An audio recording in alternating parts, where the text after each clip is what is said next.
Friday, 14th of May, 2021. Coming to you live from the economic capital of Nigeria, Lagos. This is Breakfast Central.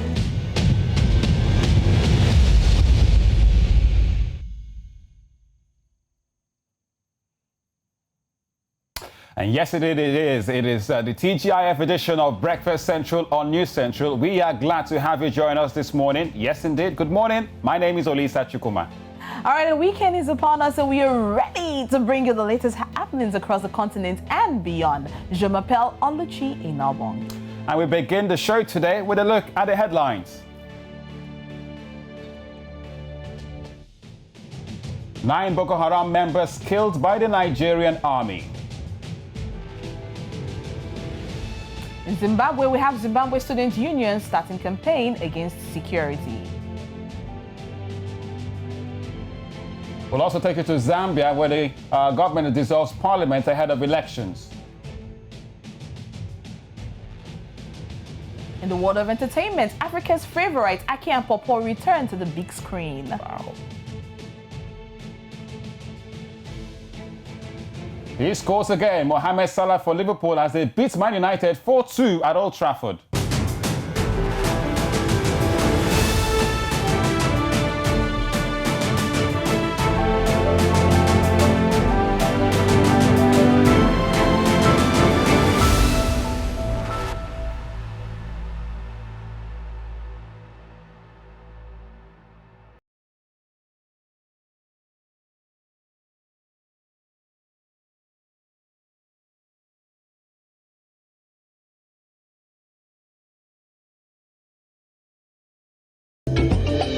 News Central ní ẹ̀ ń wò.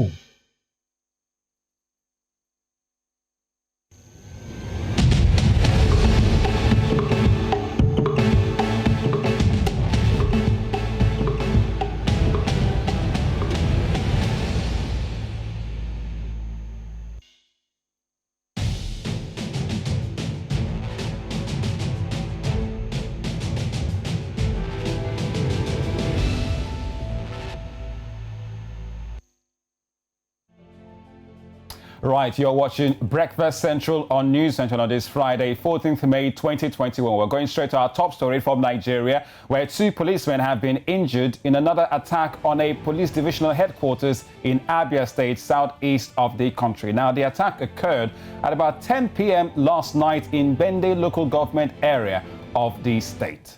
Now, the Commissioner of Information in Abia, that is John Oki, confirming the attack called on the federal government to convene a national dialogue aimed at finding a lasting solution to insecurity and douse the tension in the land.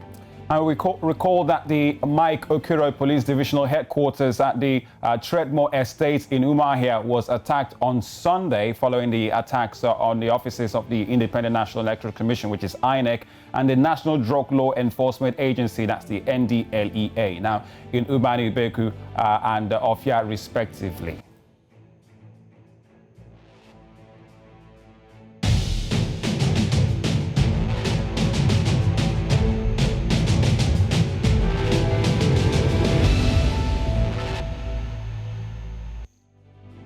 Still on insecurity, the Nigerian army says it has killed 9 Boko Haram fighters who attempted to carry out a terror attack on the outskirts of Maiduguri. This is the capital of the northeastern state of Borno.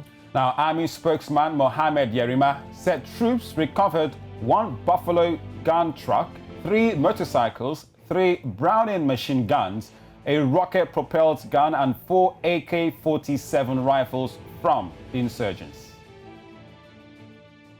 Just as Nigeria's National Security Council approves new measures on tackling escalating insecurity, calamity was averted when troops of Operation Lafia Dole successfully repelled Boko Haram insurgent attacks in Maiduguri, chasing the terrorists out of the city. The insurgents had stormed the Mulai and Jidara areas of the state's capital at about 7 p.m. on Tuesday, just as Muslim faithfuls were breaking their Ramadan fast, setting houses on fire before the troops moved in and engaged them in a fierce gun battle. According to residents, the exchange of gunshots lasted for hours before the gallant soldiers were able to overcome the terrorists who had to flee from the town. An officer from the 7th Division located in Maiduguri said the shooting involved the use of heavy artillery to overcome the insurgents, who were heavily armed with long-range explosives and gun tanks. Though no casualty figure could be ascertained, military helicopters were seen hovering around the town and the surroundings, while ambulances were also seen as the army carried out mop-up operations to make sure the insurgents did not have any hiding place in the town and to evacuate any injured soldier or civilians. A Catholic cleric charged the government to quickly find a lasting solution to the insecurity situation bothering the nation. Nigeria is said to be the third country most impacted by terrorism. We call on the government to do the needful in ensuring that terrorists are checkmated, criminals rounded up, bandits dismantled, and kidnappers put out of business.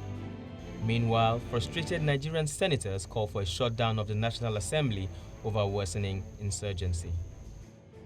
Mr. President, the situation we found out in our country today is not irreversible.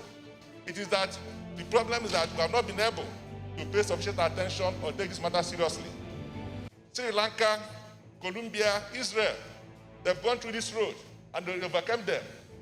So we should not be ashamed to seek support and assistance of such countries to help us. Mr. President, distinguished colleagues, if care is not taken, you and me will not come to these chambers very soon, because it's just a matter of time. We are all here and we cannot sit down here and be doing lip service to the nation. We have to, whatever it takes, whatever we're going to do, the time is now. We must sit down and find a resolution to what is happening. Quite strong rhetorics from people in the House there, but quite an interesting report from Bernard Akede on the security situation in the country and repelling attacks again yesterday by Boko Haram, by the Nigerian army. I mean, it makes Nigeria quite hopeful, Nigerians quite hopeful in this situation, because not only did they try and did they stop the attempted attack, they also made sure they recovered the weapons, as we can see, from the rifles, the guns, the AK-47. They were able to do that, and Nigerians hearing this kind of news will believe that the government is actually doing their best. Although, unfortunately, in the other security story, some police people were also affected, and 2 policemen actually died from that attack. That was the southeast. Yes, that was in the southeastern part of Nigeria, Abia State, to be precise. But of course, if we keep hearing good, would I call it good stories? But if we keep hearing stories like this that tells us that the army is working, and the people who are causing this kind of this magnitude of sadness across Nigeria is being carried or being caught some way, somehow. Yeah, then but as we watched in that report, like Senator Kwere Madu also voicing his own concerns about where we are, in the country, because they are also Nigerians. Yes, they are the people in the Senate, they are in Abuja, they have to make laws, they have to legislate, but really concerned about where we are going in terms of the security challenges, and just like one of the senators talked about, that it might get to a stage where they can't even come to those hallowed chambers to legislate anything if this is not nipped in the bud. Yeah, but we also know that, calling for state of emergency, that's for the whole nation in general. How effective would that be, knowing that this is not the first time that has been done in the country? All right, still Breakfast Central on News Central. Let's take you through the morning papers for our newspaper review today.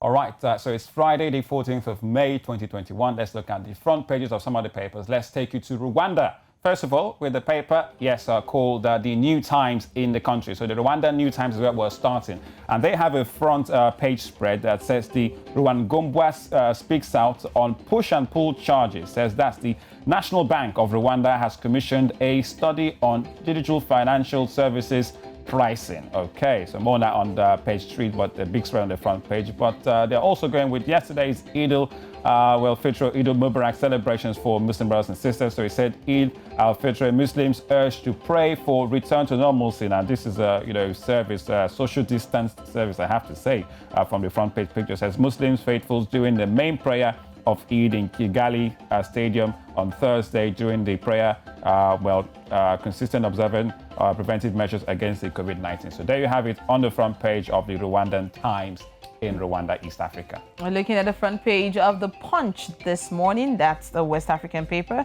the Punch newspaper. You have it here. President's plea for understanding. Buhari ignorant, full of excuses, says PDP, ACF, and PANDEF, plus others. You have this on page 2. From what Buhari is saying, our president is saying ordering weapons, training troops in usage takes time. Is he calling for us to exercise a little bit of patience? Well, you can have more information on page 2 of the Punch this morning. And you also have it here, our Muslim brothers and sisters, as that's their holiday which just happened. They were out there giving our prayers and, of course, calling for peace across the nation and the continent at large. You also have in the Punch this morning, rumored Lagos IPOB planned attack meant to cause division. Ohaneze is saying this in page 11. And on page 11, the final one we have in the Punch, federal government to revive special terrorism prosecution court soon, says Malami. There you have it, the front pages of the Punch newspaper. All right, let's still stick with East Africa, this time from West Africa. Let's go to Uganda with the new vision in the country to see what they have for us on the front page. So it talks about President Museveni, who was sworn in again for a 6th term a couple of days ago. So Museveni and Tshisekedi, that's the president of DR Congo, also hold talks on DRC roads. Uganda, Congo discuss joint army operations. That's the big header on the new vision in Uganda this morning. Also, we have one that talks about the Muslims are calling for peace on IDD. And at the top right there, no exam on IDD, court tells UNEB. More on that on the front page and page 36 of the new vision paper in Uganda. All right, from Uganda, we'll move straight to the Daily Times, talking about the Malawi paper. From the pages there, you have it, Chakwera to lead Kamuzu Memorial. That's talking about the very first president of Malawi. More information you have in the Daily Times. Malawi defies World Health Organization on vaccine. This is an update on the COVID-19 vaccination that is going on in Malawi. You have the full story on this, page 3 of the Daily Times from Malawi. All right, still breakfast central, Olisa and Oluchi for you on this wonderful Friday morning. And we have to bring you right up next, right here on the program, Africa Reports.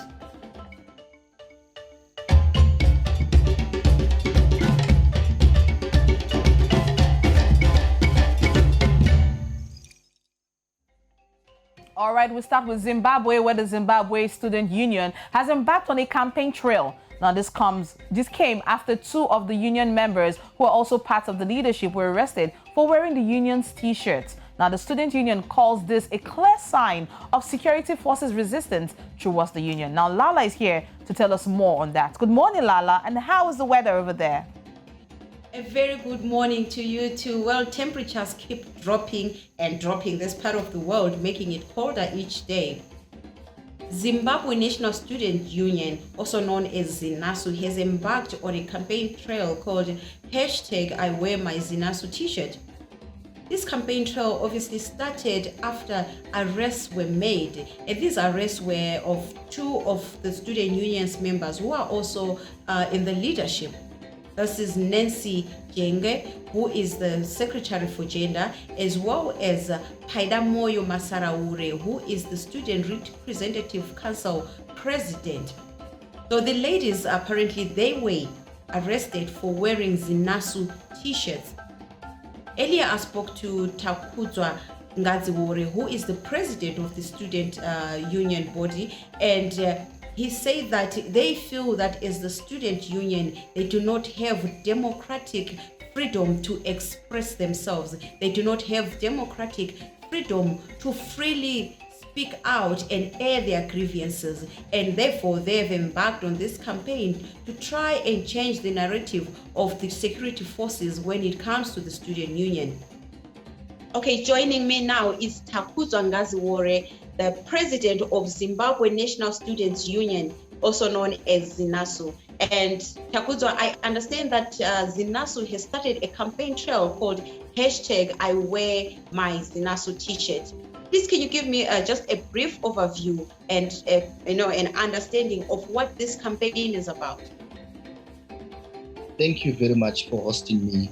The basis of the #IWearMyZINASU t-shirt campaign is the arrest of one Nancy Jenge, our Zimbabwe National Students Union (ZINASU) Secretary for Gender.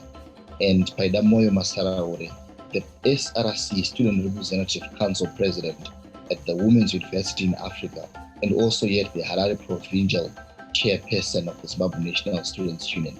They were arrested simply because they were wearing Zinaso t-shirt.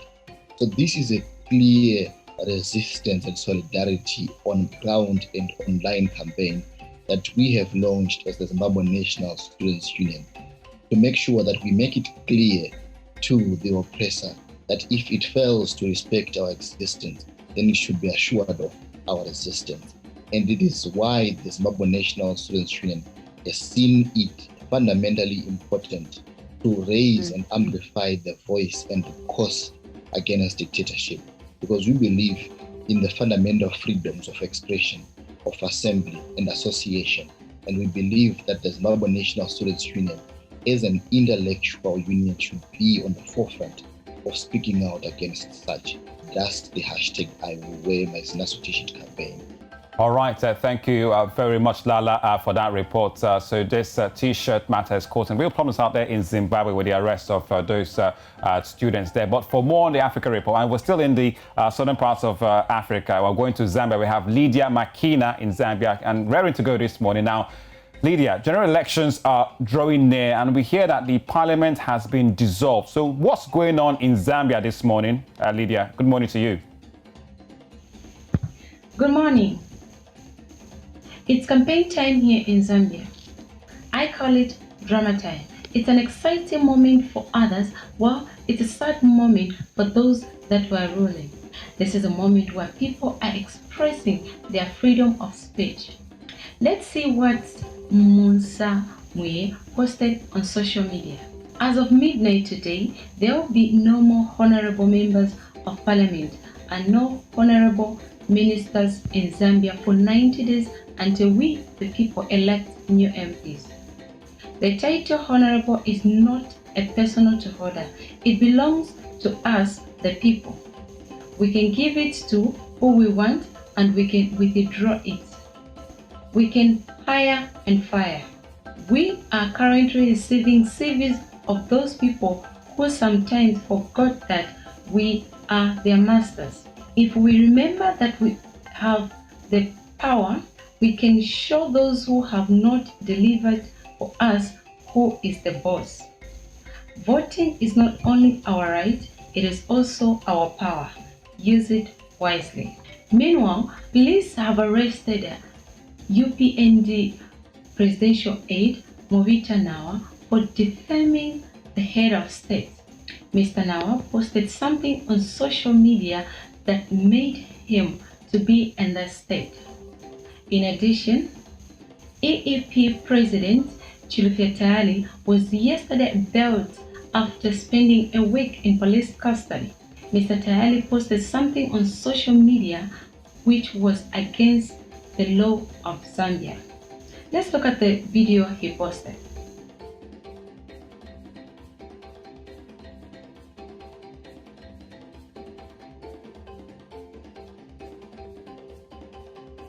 All right, that's the report from Zambia. Zambia, of course, is preparing for election. Dissolving parliament. So right as we speak, they don't have there are no honorables for the next 90 days, according to the report. And the people are the ones that have the power to hire and fire, quote unquote, as Lydia rightly said. And I really wonder, how it then goes, because she talked about from midnight tonight, no more parliament. So the people who supposedly have the power, they become ordinary citizens just like everyone else. So and they all go to the polls to say who are they going to choose and which regions who's going to be elected into parliament, is going to be elected into representing the people. And I think it's quite an interesting story because everyone in Africa will be looking to say, okay, what goes on next in Zambia? Exactly. And, she called it a drama time because of the different stories that will be coming out. I mean, a lot of people will be judged, especially the honorables, should they want to come back to their seats. The people will be judging them. So there are going to be scorecards for every of the honorables, seeing how well they performed or how badly they actually who doesn't want to return? Why would you? Are we... Who doesn't want to return back to power? Okay. But at this rate, you do sense that some people will not be returning to their seats. Definitely. Based on what is going on right now. Definitely. I mean, there's an adage that says 20 children cannot play together for 20 years. At some point, some people need to be put aside. Some people need to step up and some people might still be at the same level where they were at. So let's just see how it plays out. All right, so we also had that reporter too from Zimbabwe that talked about the arrest of those students. Students, exactly, you know, and it's quite unfortunate because students now are beginning to wear the T-shirt that says "I stand" for the hashtag that they're trying to put out there, and people are asking, don't we have freedom anymore? Whatever happened to freedom of speech, or should we say freedom after speech? Yeah. Because even in the country, a couple of days ago, we heard about the passing through law, the government that it's called the anti-patriotism law, which is like people are like, okay, if I cross from Zimbabwe and go to South Africa and buy a product, does it mean I'm non-patriotic for Zimbabwe? And will I get arrested for doing that? And it, like perhaps it's a means of clamping down free speech, clamping down opposition voices in the country. All right, so now we'll move on to COVID, because as the continent still grapples with the pandemic, now the Tunisian government, as we speak, has decided to ease a series of COVID-19 restrictions starting from today, May 14, until June 6.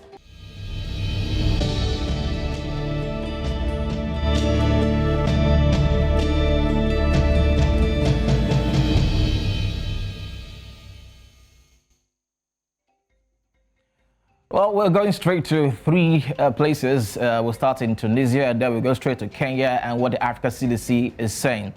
So in North Africa, the Tunisian government has decided to ease a series of COVID-19 restrictions that from May 14th until June 6th. The government spokeswoman Hassan Ben Slemani announced this at a press conference. Now, she says that travel between all Tunisian governorates will resume from today, May 14th, while places of worship and malls will reopen from May the 16th. The government spokeswoman says mandatory quarantine will be applied to incoming passengers and high-risk areas will be cordoned off. Away now to Kenya, where the Ministry of Health has warned that the fourth peak of the COVID-19 pandemic is just around the corner in July.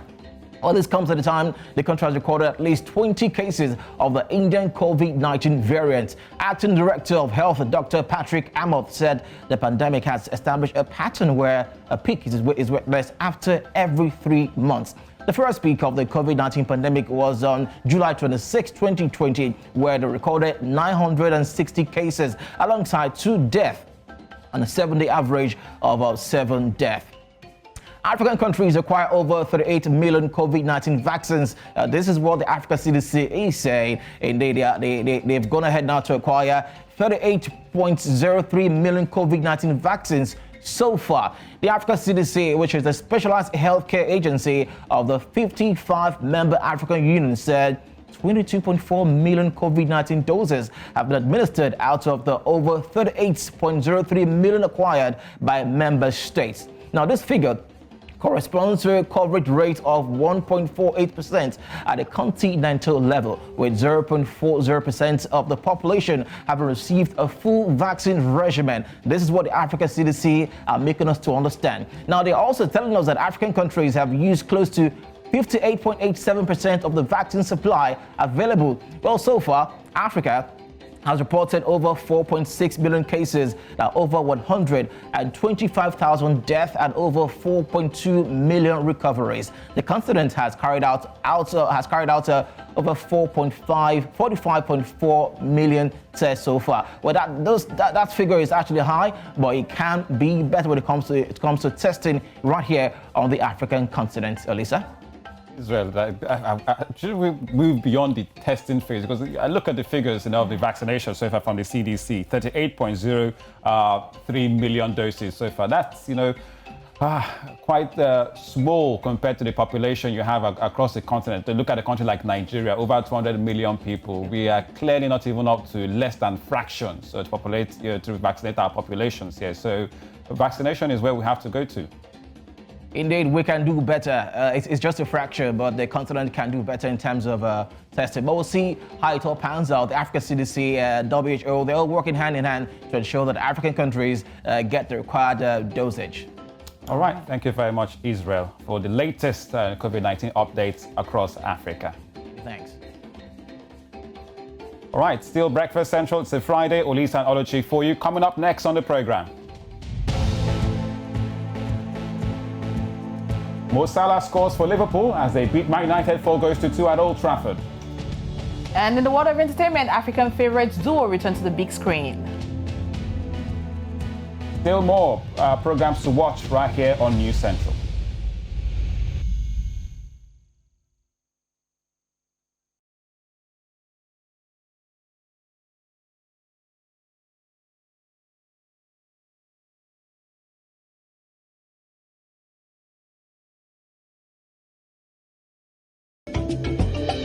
News Central ní ẹ̀ ń wò.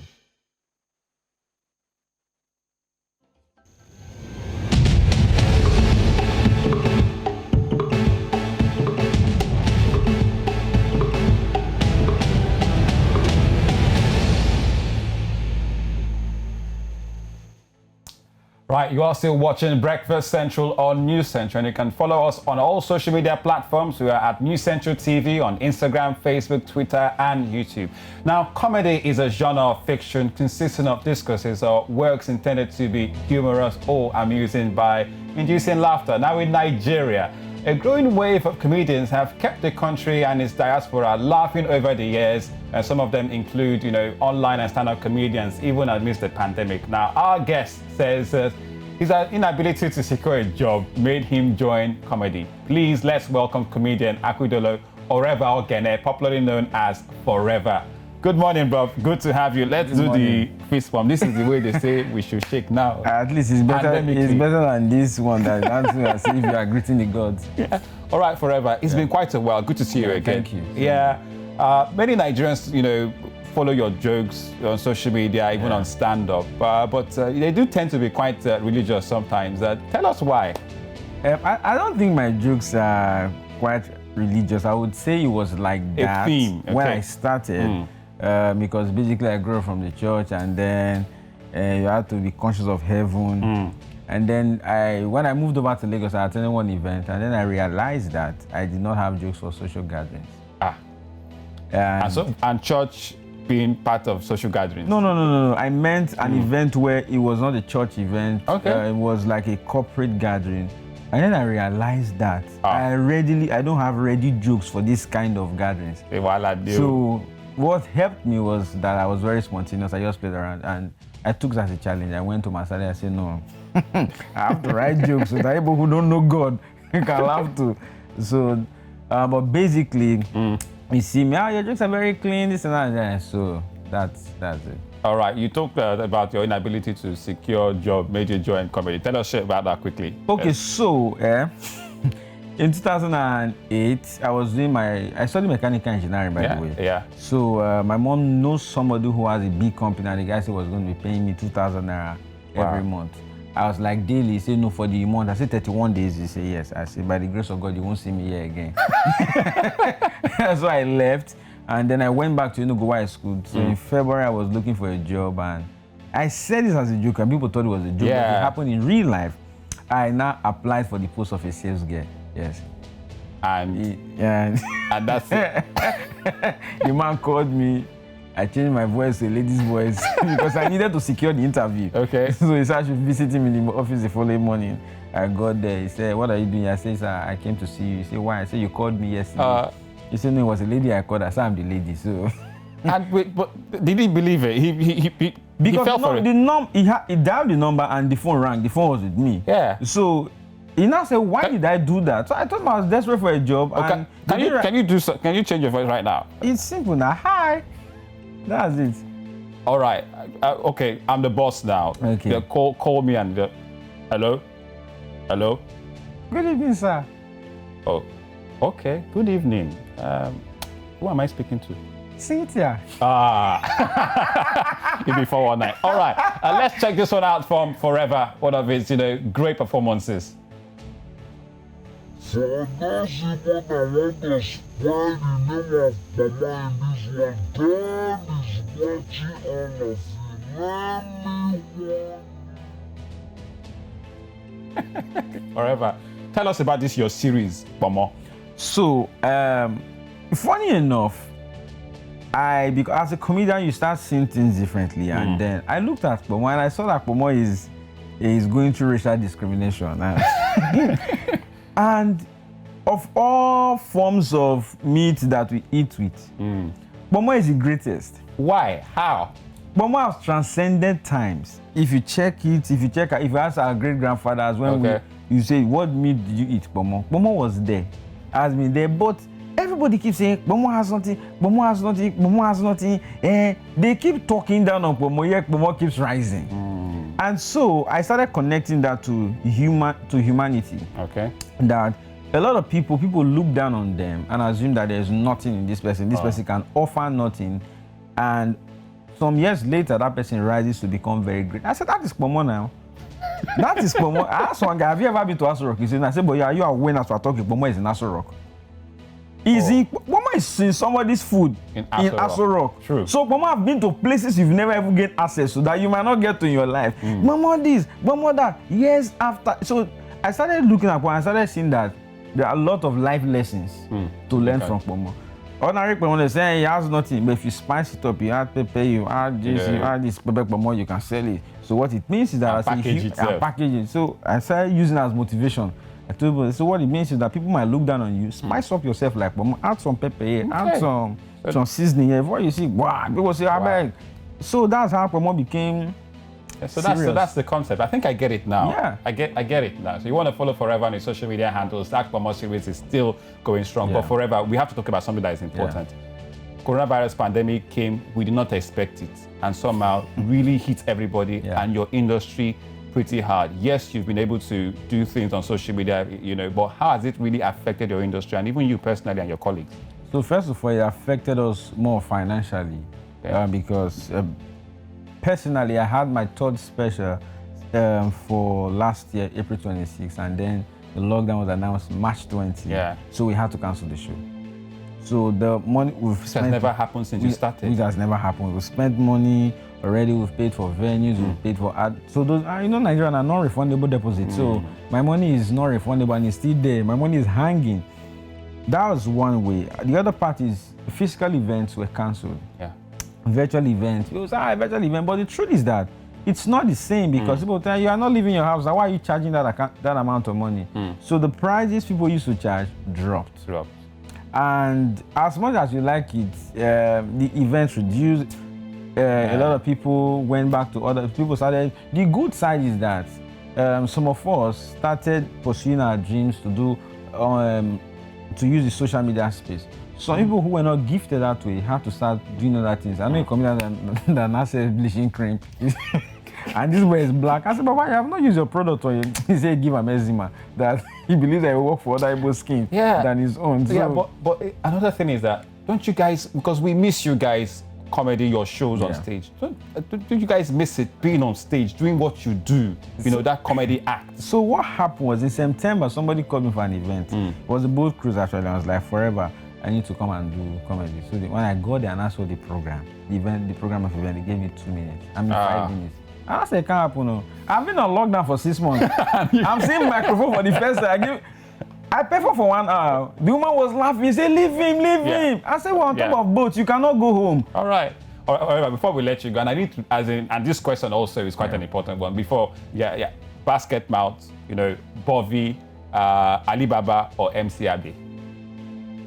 The 4 of them. Basket Mouth, Bovi, Alibaba, MC Abbey. Do I need to choose one? Well, yes. No, I personally believe in life you can have it also. All of them. Because all of them have been very, very instrumental in my growth. I met MC Abbey while I was in Enugu. We started chatting up on Facebook. I said I needed a mentor. And when I came into Lagos, he was one of the few people that helped my transition become better. And of course, when I met Alibaba, today I call Alibaba my employer of labor. I said, if he did not do this thing, maybe I would have accepted that 2,000 naira job.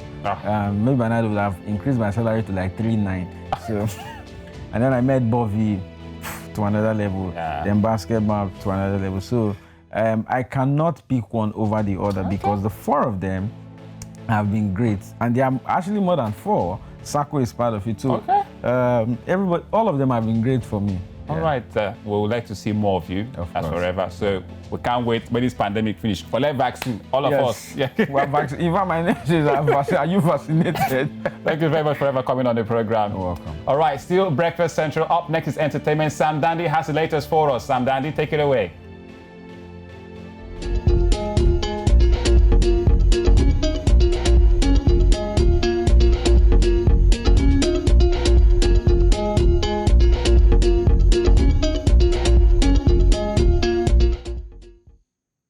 All right, so let's get right into it. So last week, Kapoor, a video vixen, took to the streets with a poster claiming a Kenyan singer, who we know, B Classic, had impregnated her and dumped her. Now, I find this very disturbing because the fast-rising star then took to social media to clarify that the allegations against him are false, and he has never met the lady in question, adding that the lady was out to tarnish his name and character. Now, the lady in question had a poster on the streets, and she said in the poster, "My name is Kapoor. Help me reach B Classic. He made me pregnant. He's not picking my calls." Now, in fact, B Classic management, of course, had to say something about it. Champion Studios have weighed in on their controversy, stating that they have unshakable confidence in their artist. Well, now the labels have decided to take, legal actions against the video vixen. And, well, we're going to see how it plans out, in a few couple of days. But I don't know why someone would do that.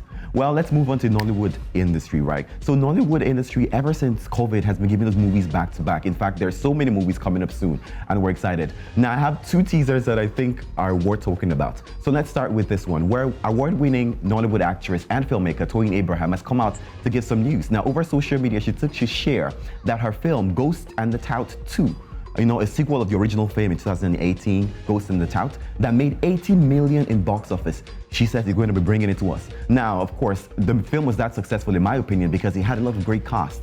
Now, people like Patience Ozoko was in the film, Mercy Johnson, Yabo Ojo, Iniedo was there as well. If you know the real Worry Pikin, she was also there. Nice, the musician, was there. And, well, to be honest, fans are going to have to wait for this one because the film is set to premiere in September this year. So yeah, we have a couple of months to sit back and wait for it. But yeah, we're super excited about it. I mean, just look at the thriller. Let's move on quickly. Now, Aki and Popo are also in the news. Now, Charles Okpalike, who happens to be, the CEO of Play Network Studios, came out to hint that a remake of the 2002 Nollywood comedy Aki na Uku is in the work. Now, if you remember, Aki na Uku was a film that, in fact, brought both Aki and Popo into the limelight. Now, we know Child's Play, particularly for always making big budget, remakes of Nollywood classics. We've seen him do that for Nneka and the Sarpits, some other films. Now, Aki and Popo teaser, he posted this on the social media, and now people are wondering, what do we expect? What's happening? Now, the Play Network teaser post comes days after Osita Iheme himself, popularly known as Popo, shared an Instagram post hinting of a comeback with co-star Chinedu Ikedieze. Now, he says in his post, he said, "How far I do, I'm here soliloquizing. I just saw a DM of old clips." He said, "Guess it's time to call on nature, to drop something again."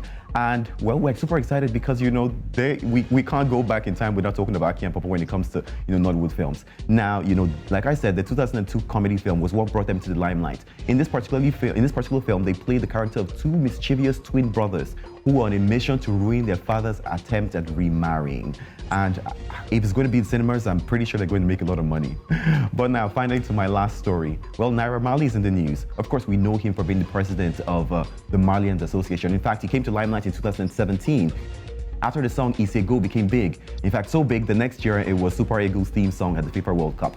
Well, why he's in the news today is because, he took to social media, the 30-year-old took to social media to post a video to his 5 million social media fans, of a little girl he just met. Now, a time ago, a little girl posted a video where she was dancing. Look at her, she was dancing to Naira Marley's song. And now he finally met her and she danced for him. And I think everyone is talking about it on social media because it's impressive to see a kid of 4 years old, dancing. She did all the moves. Look at her do it.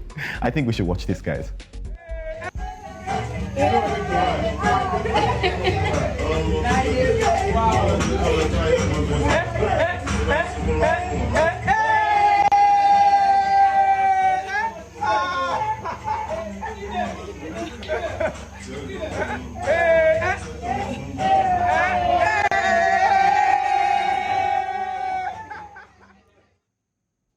I'm going to be honest, even I can't do those moves, okay? I'm trying to learn. But yeah, that's all our entertainment, Olisa. Thank you very much. And the girl's so confident. That was super, super, super cute. All right, thank you so much, Sam Dandy. Thank you. Of course, thank you.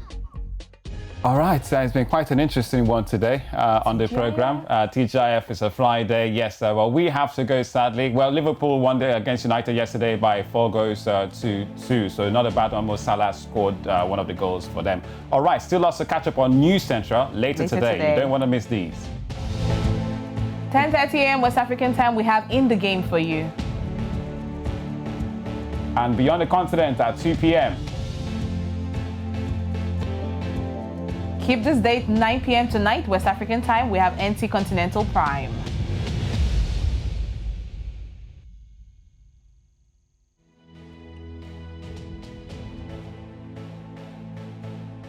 All right, so that's our package for you on the program. Olisa and Oluchi, we've got to go, we've got to run. But we'll be here again next week, Monday, same time, 8 a.m. West African time for another edition of Breakfast Central on News Central. Well, what are we doing this weekend? I will be taking a lot of rest and spending time with my loved ones. And you? All right, well, for me, basketball. Rivers Hoopers are playing this weekend. Nice. Continental, so yeah. I forgot. Continental. So Rivers Hoopers will be playing. So you just watch News Central. We've got lots exclusive with them. We caught up with the team as they are preparing out there in Rwanda to do Nigeria and West Africa proud. Until then, have yourselves a great weekend. Bye-bye. Bye.